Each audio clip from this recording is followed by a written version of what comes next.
Assalamualaikum warahmatullahi wabarakatuh. Sebelum membuka presentasi pada siang hari ini, ada baiknya kita melafazkan lafaz basmalah terlebih dahulu. Bismillahirrahmanirrahim. Baiklah, yang saya hormati Ibu Tri sebagai dosen pembimbing mata kuliah Antropologi Kesehatan. Pada siang hari ini saya Cendi Melia ingin mempresentasikan hasil tugas semester pendek atau yang sering disebut SP Antropologi Kesehatan. Baiklah, langsung saja saya akan mempresentasikan hasil penugasan yang telah saya buat. Baiklah, langsung saja pada siang hari ini saya ingin mempresentasikan hasil penugasan SP mata kuliah Antropologi Kesehatan dengan judul Kelompok Sosial Masyarakat. Sebelumnya saya izin untuk meng-share PPT yang telah saya buat.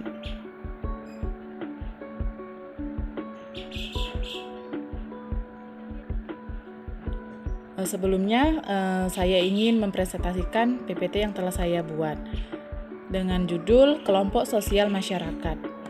Adapun pengertian kelompok sosial. Kelompok sosial merupakan sekumpulan manusia yang mempunyai kesadaran bersama akan keanggotaan dan saling melakukan interaksi.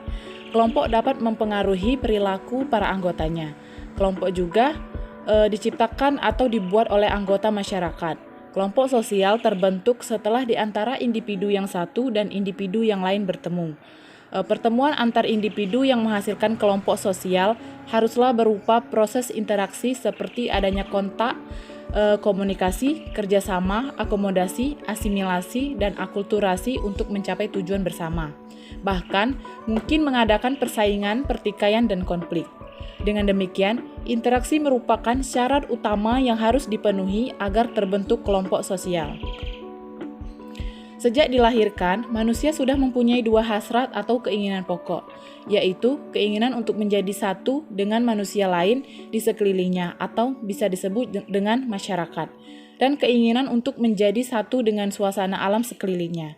Untuk dapat menyesuaikan diri, manusia menggunakan pikiran, perasaan, dan kehendaknya. Adapun ciri-ciri kelompok sosial. Ciri-ciri kelompok sosial merupakan kelompok-kelompok yang tumbuh dan berkembang di dalam kehidupan masyarakat sebagai bentuk pemenuhan kebutuhan manusia sebagai makhluk sosial, yaitu berinteraksi baik individu dengan individu maupun dengan individu dan kelompok. Proses orientasi yang dilakukan merupakan proses yang penting untuk dilalui bagi setiap anggota dari kelompok sosial agar anggota baru dapat mengerti dan paham betul terhadap cara main yang ada di dalam kelompok sosial tersebut. Adapun ciri-ciri dari kelompok sosial yang tumbuh dan berkembang di dalam masyarakat antara lain, yang pertama yaitu memiliki kesadaran sebagai bagian dari kelompok. Yang kedua, memiliki hubungan timbal balik. Yang ketiga yaitu memiliki nasib atau persamaan. Yang keempat, memiliki pola pikir.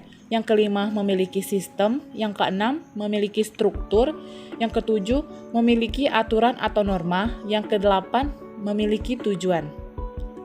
Adapun proses pembentukan kelompok sosial. Pada mulanya, kelompok terbentuk melalui berkumpulnya sejumlah orang yang berkerumun. Selanjutnya, dalam kerumunan berkembang menjadi kelompok-kelompok karena satu sama lain ada ikatan persamaan kepentingan, persamaan senasib, persamaan persepsi, persamaan tujuan, dan persamaan profesi. Dalam kelompok itu, mereka saling mengadakan interaksi atau hubungan timbal balik. Selain itu, mereka juga sepakat untuk taat kepada norma-norma yang mereka buat sendiri.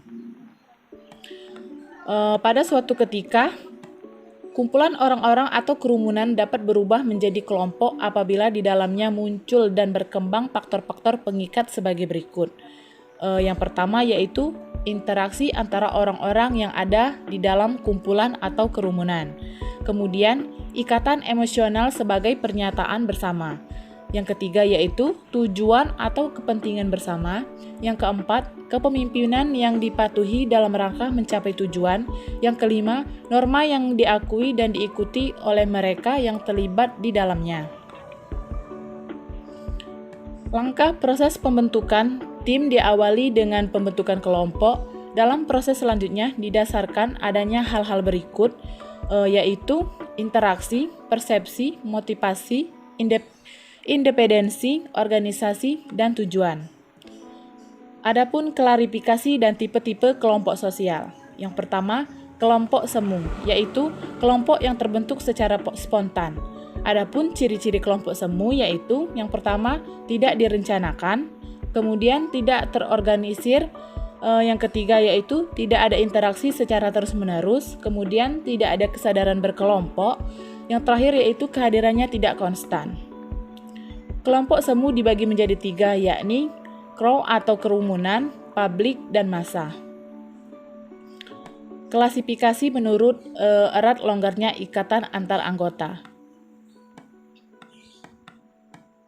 Yang pertama yaitu ada Gemeinschaft atau paguyuban, yaitu kelompok sosial yang anggota-anggotanya memiliki ikatan batin yang murni, bersifat alamiah dan kekal. Kemudian yang kedua yaitu ada Gesellschaft atau patembayan, yaitu ikatan lahir yang bersifat kokoh untuk waktu yang pendek. Strukturnya bersifat mekanis dan sebagai suatu bentuk dalam pikiran belaka. Yang ketiga yaitu klasifikasi menurut kualitas hubungan antar anggota. Yang pertama, kelompok primer atau primary group merupakan suatu kelompok yang hubungan antar anggotanya saling kenal-mengenal dan bersifat informal. Contohnya yaitu keluarga, kelompok sahabat, teman, dan teman sepermainan. Yang kedua, kelompok sekunder atau secondary group merupakan hubungan antar anggotanya bersifat formal, impersonal, dan didasarkan pada asas manfaat. Adapun contohnya yaitu sekolah atau PGRI. Yang keempat, klasifikasi menurut pencapaian tujuan. Yang pertama yaitu kelompok formal merupakan kelompok yang memiliki peraturan-peraturan dan tugas dengan sengaja dibuat untuk mengatur hubungan antar anggotanya. Contohnya, parpol dan lembaga pendidikan.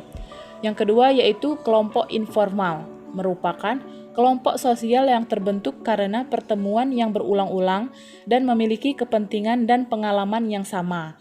Adapun contoh dari kelompok informal yaitu anggota OSIS. Dinamika kelompok sosial. Dinamika kelompok secara harfiah merupakan sebuah kata majemuk terdiri dari dinamika dan kelompok yang menggambarkan adanya gerakan bersama dari sekumpulan orang atau kelompok dalam melakukan aktivitas organisasi. Dinamika kelompok adalah suatu metode dan proses yang bertujuan meningkatkan nilai-nilai kerjasama kelompok.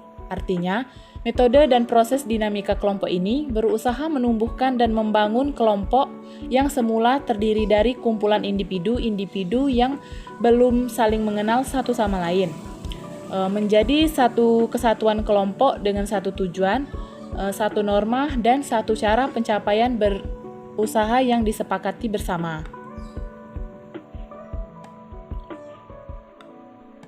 Ada 3 tahap pembaharuan perilaku kelompok, yaitu yang pertama ada tahap unfreezing, yang kedua moving, yang ketiga yaitu refreezing. Pembelajaran merupakan proses di mana terjadi perubahan perilaku dengan relatif permanen. Setiap pribadi memiliki gaya belajar atau learning style yang berbeda satu dengan yang lain. Strategi pembelajaran yang disusun atas dasar gaya belajar seorang yang paling dominan akan meningkatkan efektivitas dan efisiensi dari proses tersebut. Peran dan fungsi kepemimpinan sangat strategis dalam pembangunan, baik masa kini maupun di masa mendatang. Karenanya, pembangunan gaya kepemimpinan sesuai dengan tuntunan zaman mutlak diperlukan. Baiklah, mungkin itu saja yang bisa dapat saya presentasikan mengenai tugas semester pendek Antropologi Kesehatan dengan judul Kelompok Sosial Masyarakat. Apabila ada salah kata, saya mohon maaf. Kepada Allah, saya mohon ampun. Akhir kata, wabillahi taufiq wal hidayah. Wassalamualaikum warahmatullahi wabarakatuh.